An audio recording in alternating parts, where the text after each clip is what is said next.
Nous avons vu dans les épisodes précédents que le monde macroscopique émerge du monde microscopique sous-jacent, que l'émergence du chaos pourrait être le lien entre le monde quantique et le monde réel. Dans cet épisode, nous allons voir s'il est possible que l'émergence de la vie utilise les propriétés du monde microscopique. L'émergence de la vie, Physics Update, saison 1, épisode 5. Nous avons vu dans le dernier épisode que les systèmes complexes de la théorie du chaos peuvent relier des comportements microscopiques à des systèmes macroscopiques, que des systèmes complexes existent dans la nature et que l'intelligence collective peut émerger de systèmes complexes. Dans cet épisode, nous allons chercher à savoir si ces systèmes complexes sont présents dans les systèmes vivants ou non.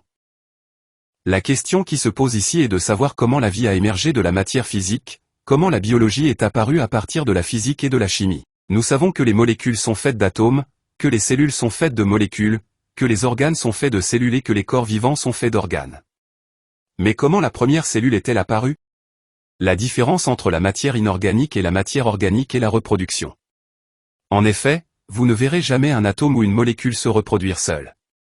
En revanche, les êtres vivants se reproduisent, comme par exemple les fourmis, les humains ou les plants. Voyons de quoi sont faites les cellules.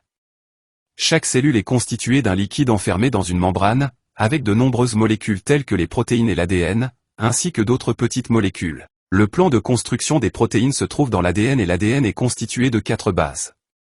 Ces molécules sont représentées ici en 4 couleurs. Ces molécules sont constituées de 4 atomes, hydrogène, carbone, azote et oxygène. L'expérience de Miller est une expérience célèbre réalisée en 1952 qui simulait les conditions de la Terre il y a 4 milliards d'années. L'expérience a utilisé de l'eau et des gaz composés d'hydrogène, de carbone, d'azote et d'oxygène, et l'électricité a été utilisée pour simuler des éclairs. Le résultat a été la production de 20 composés protéiques différents, appelés acides aminés. Une autre expérience a été réalisée sur la base de l'expérience de Miller avec des acides aminés et du sable très chaud pour simuler la lave volcanique. Les scientifiques ont ainsi produit de petites sphères qui pourraient être les premières cellules, appelées protocellules. Les expériences comme celle de Miller et celle qui a produit des protocellules sont des types d'expériences basées sur des molécules qui ne se reproduisent que collectivement. Certains scientifiques proposent que ce soit ainsi, à partir d'une soupe chimique aux molécules suffisamment diverses, que l'émergence de la vie a été permise spontanément. Certaines simulations mathématiques de réactions complexes ont montré l'émergence de comportements avec une pertinence biologique.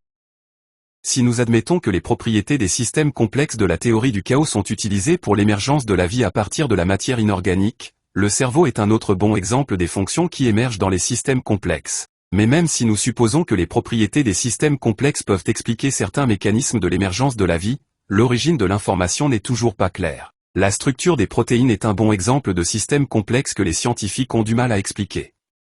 Aujourd'hui, pour expliquer comment la structure tridimensionnelle d'une protéine émerge du code unidimensionnel de la protéine, l'intelligence artificielle, IA, est utilisée avec des bases de données pour faire des prédictions. Mais cela n'explique pas vraiment pourquoi il en est ainsi. Se pourrait-il que l'émergence de l'ordre dans les systèmes complexes soit utilisée pour faire le lien entre le monde quantique et le monde réel? Et que ce mécanisme soit utilisé pour permettre l'émergence de la vie à partir de la matière inorganique? Il est certain que cela n'a pas encore été prouvé et que nous sommes encore loin d'une théorie testée expérimentalement. Peut-être ne sera-t-il jamais possible de la tester. Dans ce cas, cela a-t-il un sens d'en discuter et d'y réfléchir? C'est ce que nous allons voir dans notre prochain épisode.